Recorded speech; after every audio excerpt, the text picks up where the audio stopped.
Hola, mi amigos y familia. I didn't do a video for you last week because I didn't really have anything new to say, because life has just continued on here in Panama as it has for pretty much 6 months now since we arrived in March. Okay, news this week from Panama. We do have some exciting events happening tomorrow on Monday. Just gonna check my calendar. On Monday, the 14th of September 2020, finally gender restrictions for Panama and Panama Oeste are lifted, and Caesar and I will be able to go out together. Also on that day, salvoconductos are no longer required to travel from one part of the country to the other, which means Caesar and I will be able to travel within Panama together. That's really exciting.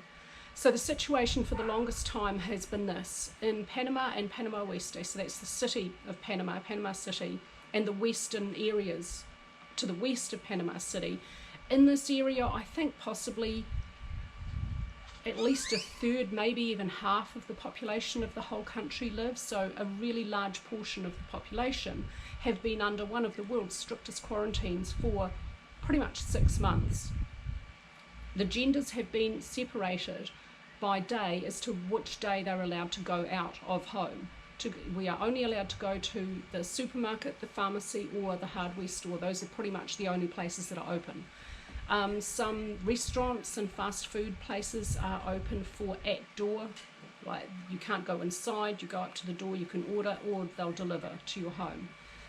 But anyway, for the longest time, women were allowed out only on Monday, Wednesday, Friday. Men were only allowed out Tuesday, Thursday, Saturday, except also for the longest time because bad hombres kept getting arrested for breaking their quarantine. They didn't allow men to be out for Saturday, so men were only allowed out of their house 4 hours a week in total, which is pretty horrible if you need to go and make a living for your family. As of Monday, those gender restrictions are now lifted. So a couple of weeks, or 1 or 2 weeks ago, I forget which, but previously we're also only allowed out for 2 hours on each of those days, the time at which determined by the last digit on your ID, for me, my passport. That's been lifted a couple of weeks, 1 or 2 weeks ago, and I've been allowed out on my Monday, Wednesday, Friday for as long as I need, at whichever time I feel is best for me. So that was more convenient. We still have a curfew from 11 p.m. to 5 a.m. Sunday is full quarantine for the entire country. No one is supposed to be going out to go anywhere to do anything. So as of Monday, Caesar and I will be able to go out together and travel within the country together. Which means if there's no surf here in Coronado, we'll be able to chase waves down the Oeste Peninsula, and we'll be able to go and see some more of this beautiful country that we've moved to. Okay, now the next news I have is more personal. When we came to Panama back in, I think the 16th of March, we arrived right before COVID shut down airports. We did a quick tour of the country, and then we had a week and a half, 2 weeks planned in Panama City to apply for our Friendly Nations visa. We had all our documentation with us. But we did the quick tour of the country, we got back to Panama City, and then within days the airport was shut, flights were cancelled. We just had a few days, that very small window, to decide, do we want to stay where we are, do we want to go back to Texas with family, or do we want to go all the way, try and get all the way back to New Zealand?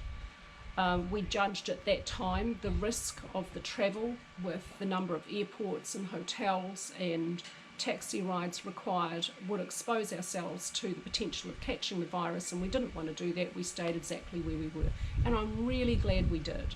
Even though New Zealand has done a fantastic job in containing the virus, I'm still really happy that we stayed in Panama. We were able to finish our application for our visa and get our visa. We were able to open and use our bank account, and now we're here and we're able to travel and see this beautiful country and surf warm water, which is exactly why we're here in this part of the world. We've also avoided the New Zealand winter, which was fantastic. Okay, so when we arrived, we thought we were only going to be here for our initial visit just for 3 weeks, so we only packed enough stuff for 3 weeks. Like, Caesar's only got a carry-on size suitcase of stuff. And so we left a lot of stuff behind in Texas, including our surfboards.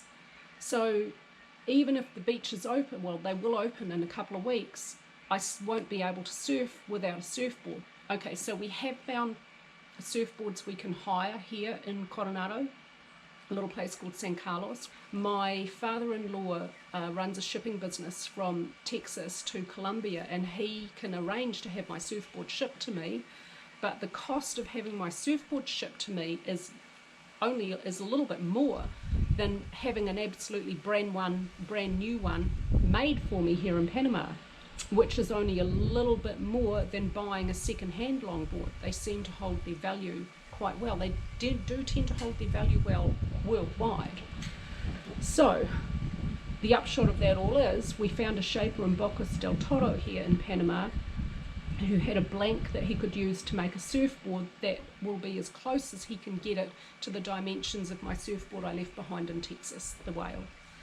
So he's shaped it, he's glassed it, it's curing, and maybe within a few days to a week it'll be on a truck from Bocas del Toro here to Coronado, and I will have a surfboard.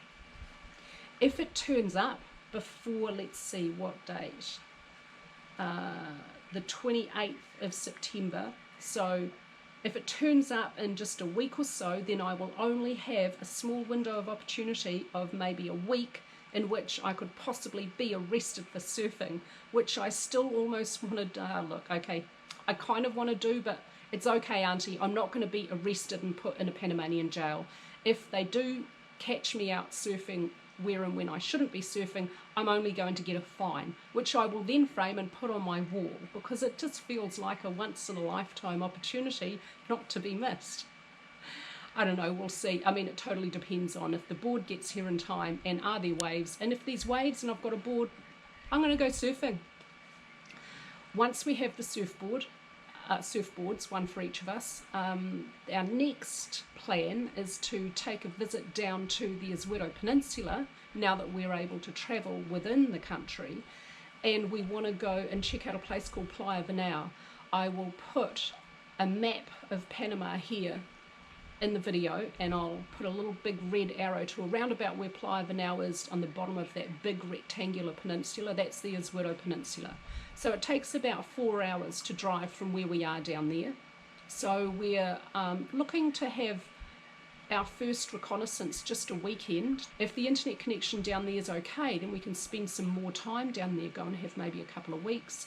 And it's supposed to have fantastic waves, more consistent here than Coronado.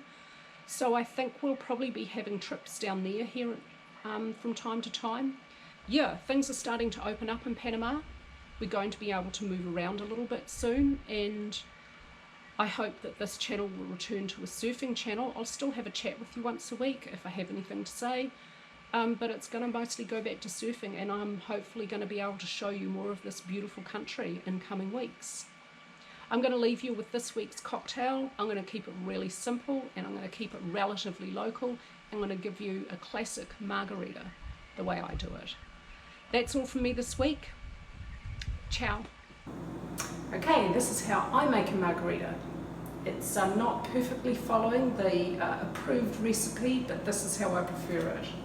Get your margarita glass and put it in the freezer.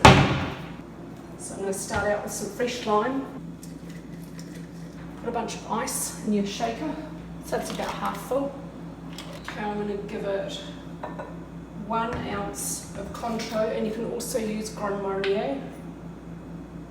That works as well. I think Cointreau is slightly better. Same amount of lime, so 1 ounce of lime. And I like to give it a little squirt of some agave for a little bit of sweetness, not too much. This is a bit better than sugar syrup. It's low glycemic. And then, I mean, the regular recipes call for 1.5 ounces of tequila. Sorry, for 2 ounces of tequila, but I'm only going to give it 1.5 ounces. I don't like it to taste too alcoholic. Make sure the lid of your shaker is on really well. Shake it about 10 seconds till the outside is nice and frosty. Get your glass out of the freezer. Salt is optional. My option is to not have salt. And there you have a pretty simple margarita. And the advantage of living here in the tropics is there's limes everywhere, always in the supermarket, always super cheap. Yeah, that is pretty good.